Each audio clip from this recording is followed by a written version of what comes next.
एक 20 मिनट प्रभु के दास लेंगे। ताली मारकर प्रभु को धन्यवाद करें।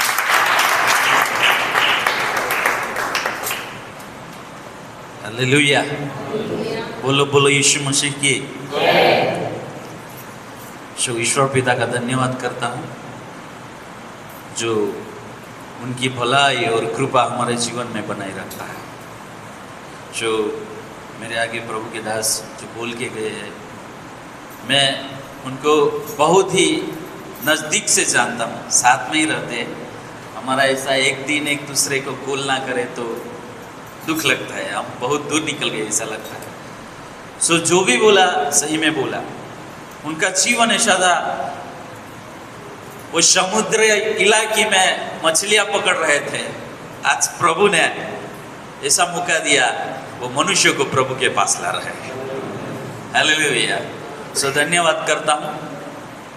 मुझे भी कई बार प्रोत्साहित करते हैं गवाहियों से, प्रभु के वचनों से, और आज मैं फिर से प्रभु का धन्यवाद देना चाहता हूँ कि यहाँ प्रभु हमें लेके आया है।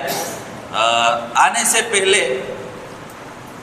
पहला हमारा टेंशन ये था, एक तो टिकट कंफर्म नहीं हो रहा था, दूसरी बात थी मैं कहीं गांव में गया था, इसलिए पानी चेंज होने की वजह से मेरा गला खराब हो गया था, टॉन्सिल्स जैसा हो गया था और बुखार आ गया था। निकलने के उसी दिन तक हमारी तैयारी नहीं थी, लेकिन प्रभु का धन्यवाद करना चाहता हूँ। प्रभु क्या दासों ने प्रार्थना किया, मैं भी ठीक हो गया और गुजरात से हम 4 लोग और जोसेफ पास्टर और उनका पूरा टीम भी आया है। प्रभु का धन्यवाद करता हूँ। साथ में प्रभु का दास पास्टर शाम के लिए धन्यवाद करना चाहता हूँ, जो पास्टर जी हमें लेने के लिए आए थे। और कल शाम को जब वो प्रचार कर रहे थे, तभी एक बात मेरे जीवन में बहुत ही स्पर्श कर गई। वो बात मैं आपके सामने रखना चाहता हूँ। ज़्यादा टाइम नहीं लेने के लिए सोचता हूँ, जो मैं देने का इच्छा रख रहा हूँ वो टाइम में देके पूरा करूँगा। कल पास्टर जी जब प्रचार कर रहे थे, तभी उन्होंने यीशु मसीह का डेथ बॉडी जो था उसको कब्र में रखा था और कब्र के सामने बड़ा सा पत्थर रख दिया था, क्योंकि वहां के लोग सोचते थे कि उसने पहले से बता दिया है कि 3 दिन के बाद वो जी उठेगा। लेकिन उनको साबित करना था कि वो निकला नहीं है, लेकिन उनके जो चेले हैं वो उनको लेके चले गए हैं। लेकिन हमारा प्रभु मुंह में से नहीं है। हालेलुया। उसको दफनाया गया था, वो गड्ढा में रखा गया था, लेकिन परमेश्वर की सामर्थ्य से, परमेश्वर के योजनाओं के मुताबिक वो तीसरे दिन जी उठा है। हालेलुया। सो मैं ये चीज बताना चाहता हूं, मेरे प्रभु कब्र के अंदर से बाहर आया और वो बाहर आने से हमें जीवन मिला है। आज सुबह जब मैं अंडा खा रहा था, तभी अंडे को देख रहा था। पास्टर जी ने बोला अंडा जल्दी जल्दी खा जाओ, गरम है।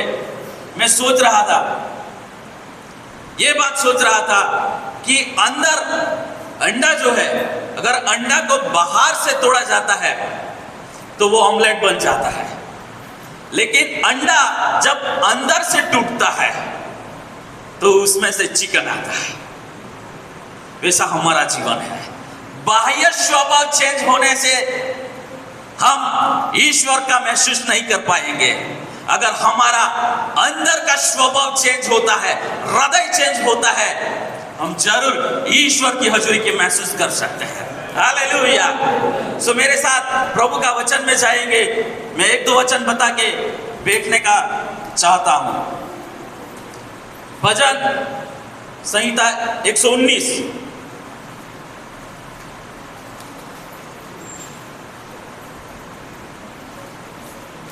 और उसका 105 पद पढ़ेंगे। 13 वचन, मेरे पांव के लिए दीपक, और मेरे मार्ग के लिए उजियाला है। हालेलुया। प्रियो, हम यहाँ पर देखते हैं प्रभु का जो वचन है उसको महत्व दिया गया है। अगर परमेश्वर का वचन हमारे जीवन में है तो अंधेरा हमारे जीवन में काम नहीं कर सकेगा। उजियाला हमारे साथ है। उजियाला और अंधारा दोनों एक साथ नहीं चल सकता है। हालेलुया। सो यहाँ पर लिखा है, तेरा वचन मेरे पांव के लिए दीपक और मेरे मार्ग के लिए उजियाला है। अगर हमें चलना है तो हमारे मार्ग में प्रकाश होना बहुत ही जरूरी है। जहां भी हम सेवकाई करते हैं, जो भी गांव में है, जो भी क्षेत्रों में है, अगर प्रभु का वचन हमारे जीवन में है तो हम उजियाला में चल के प्रभु की सुसमाचार फैला सकते हैं। सो मैं एक बात आपके सामने रखना चाहता हूं। हम जंगल एरिया में रहते हैं। हमारे यहाँ जहां भी देखो पूरा जंगल जंगल, पानी पानी ऐसा है। एक गांव से दूसरे गांव में जाना है तो जंगल से होके जाना पड़ेगा।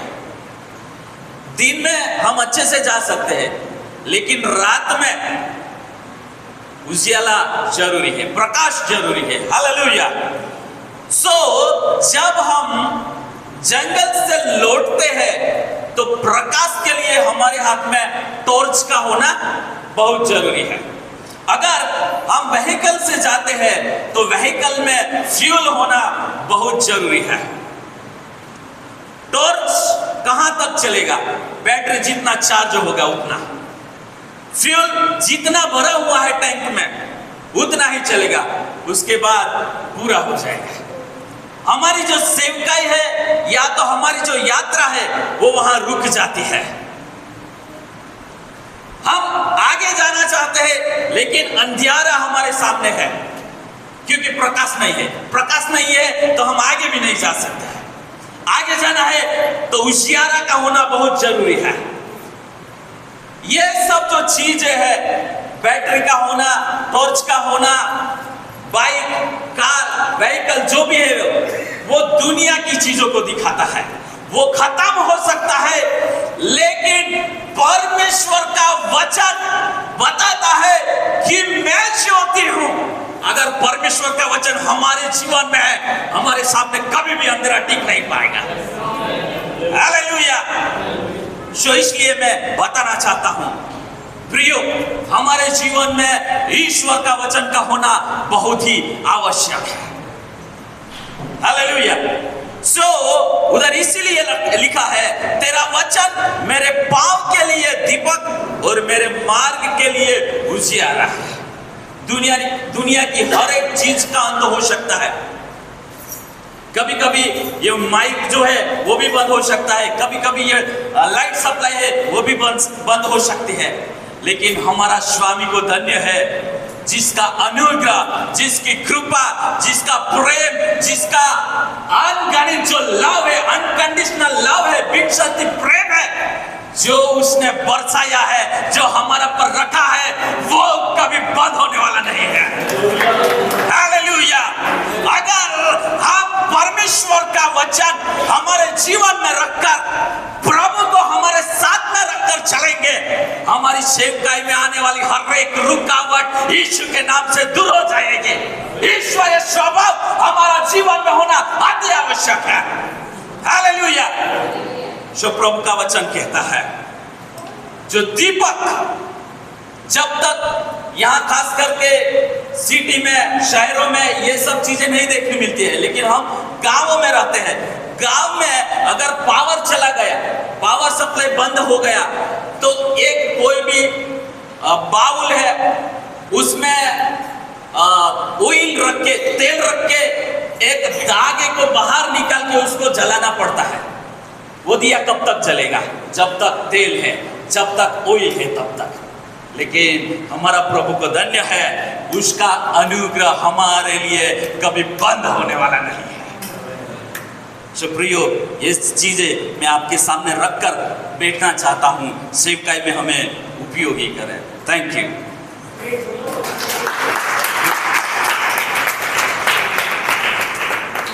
Thank you. बस आपको बहुत आशीष करे। हालेलुया। बस शैलेश के लिए